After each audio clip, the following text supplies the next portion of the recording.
Welcome back, listeners, to another episode of BizBlend, where we explore the crossroads of business, mindset, but the most important, human connection.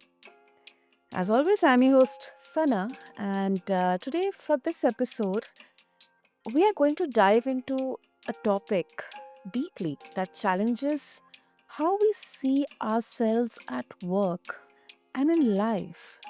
And to help me with this conversation is a guest who is founder and CEO of ITCMD and host of the Multiverse Leadership and Technology Podcast. Listeners, meet Justin ITee Walker. He has more than 20 years of experience in IT and cybersecurity, and he has built a career which is centered not just around technical expertise, but also on leading with empathy, growth, and purpose. And for this conversation, we'll be exploring what it means to move beyond just the job titles and the fixed roles, but to become someone who leads with service, curiosity, and impact, not only outside the office, but inside as well.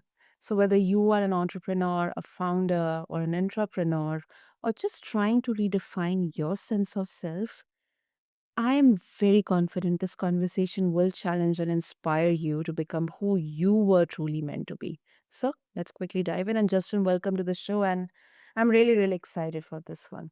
Yes, thank you for having me. I'm glad to be here today. I'm excited. Let's do it. Yeah, good.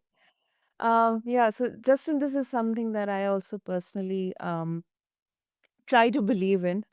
But then there are so many external conversations, around uh, kind of having our identity sometimes solely attached to our job title. But it can, also feel nearly impossible when society often equates identity with your career. I mean, if I say that I'm the CEO of this company, or I'm the senior executive manager and blah blah blah of this company, then there's definitely an organic or a very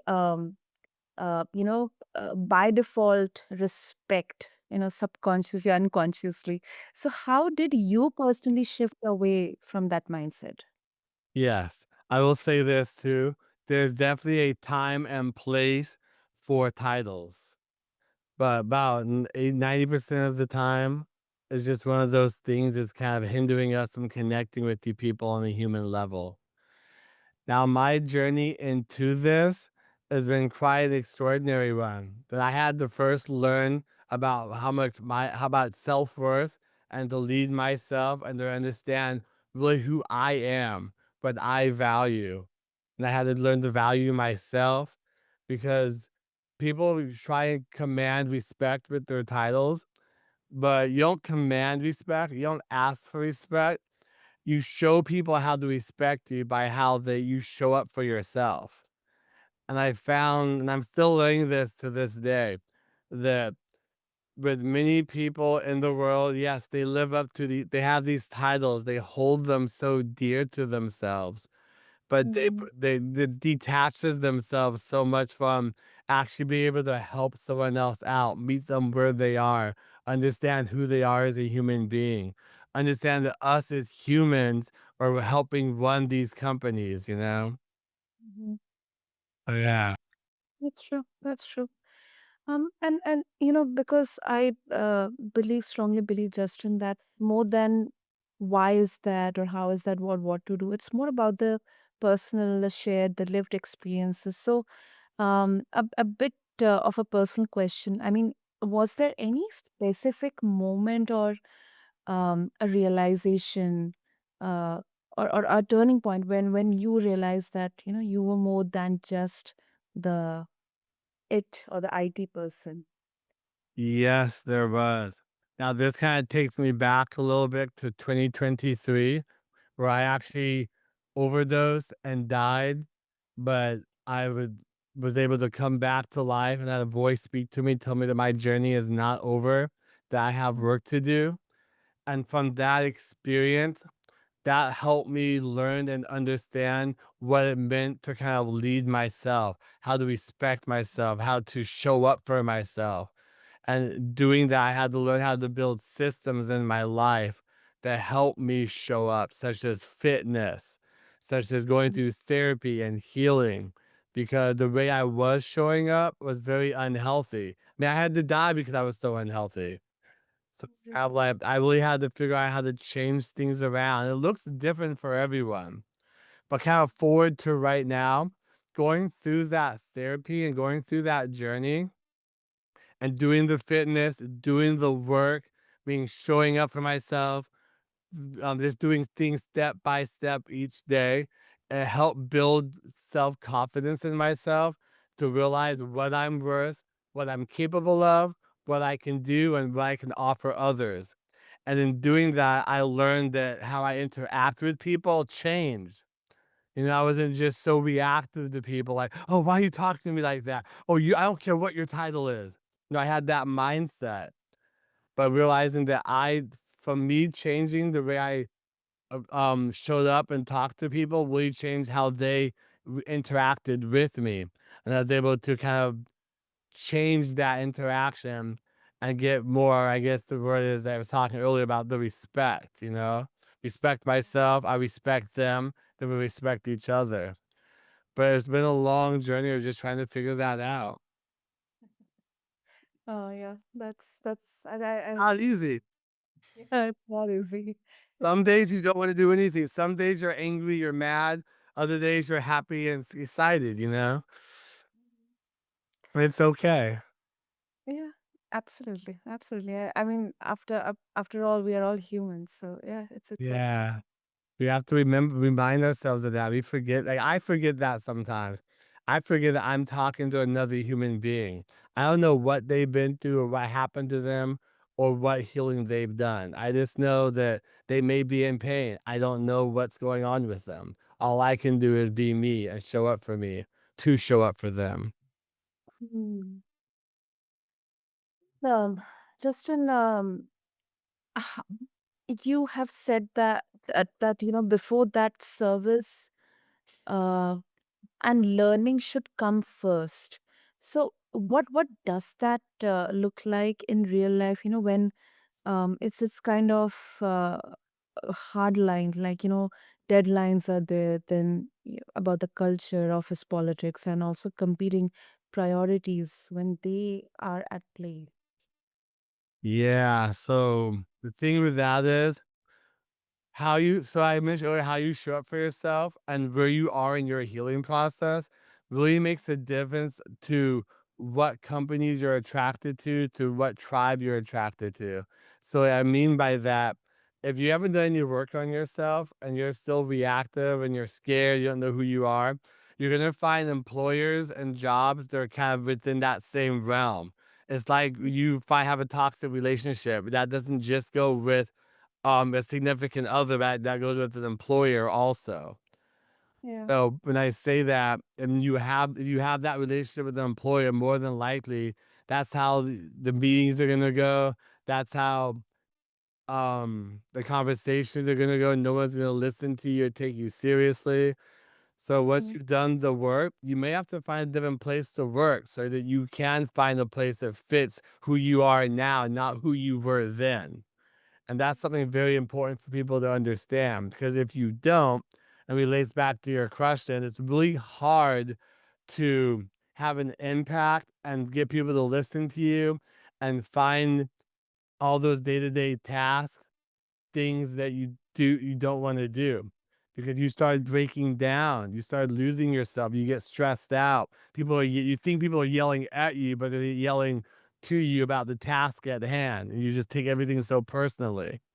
Sometimes you have to get away from those environments. And there are employer environments out there that are healthy. And you can also take on that task once you've healed yourself to a point, and you can start building that within your own culture, having these conversations. Now, if they don't want to talk to you and they shoot you down, then may not be the right cultural fit for you. I could go on about that, but I'll stop there. Yeah. I can understand that. I can understand that. And that is true. I mean, that is powerful because it shows how much mindset can shape outcomes even in high pressure environments. Ah, it's scary out there sometimes, Especially I'm in IT, so a lot of the times there's very high pressure. You got like people like, I need my computer fixed. I need this done. Where are you? What are you doing? Why are you answering your phone? And you really have to just take a step back for yourself. Be like, I'm here. I'm showing up. How may I help you? And kind of ignore what they may be going through to a point so you can help them get on with their life and their workday. Mm. And also, just in a bit of uh, you know, a more of a nuanced question here. Yeah. Um, isn't there a risk of being taken advantage of if you're always prioritizing service and growth over your formal role?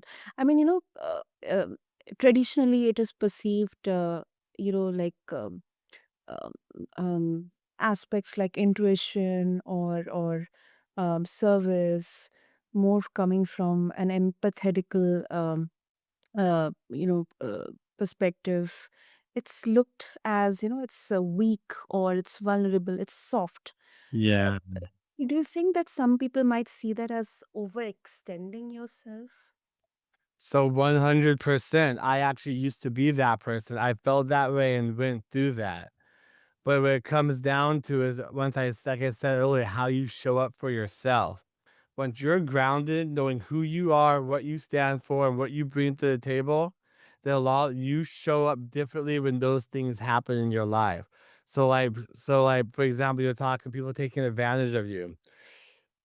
For me, I'm very empathic, I'm very connecting and very healing, and I understand how people are to show up for them. But at the same time, since I know who I am, I'm able to voice myself in a way where it doesn't come off as me being like putting myself in a situation to be taken advantage of.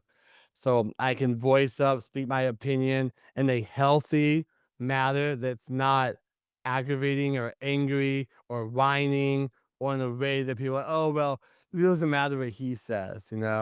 But it takes a lot of work to get there. And there are going to be people out there that will take advantage no matter what. But what it comes down to is who do you want to be? Who are you as a human being? Because people are going to do what they're going to do out there. There's good and bad people. But it comes down to how do you sleep at night? What are you okay with? I'm not okay with people pulling their titles and say, "Oh, because I'm the CEO, you're gonna do this." I'm not okay with that. And I've actually told people that, and then they've actually kind of be like, "Oh, wait, what?" But you have to be healthy and grounded to have that conversation because it can be a huge risk. You can put your job at risk, but you gotta think, was that really job really worth it though? If I have to be so unhealthy, so stressed out that I can't communicate with them without being in fear of my life or my livelihood, that is hogwash. And that can sound for a few maybe a bit overwhelming because sometimes situations are like that you don't even have that privilege to be really intentional in choosing your workplace or choosing your team or culture. Well, I feel you always have a choice. We make choices every day.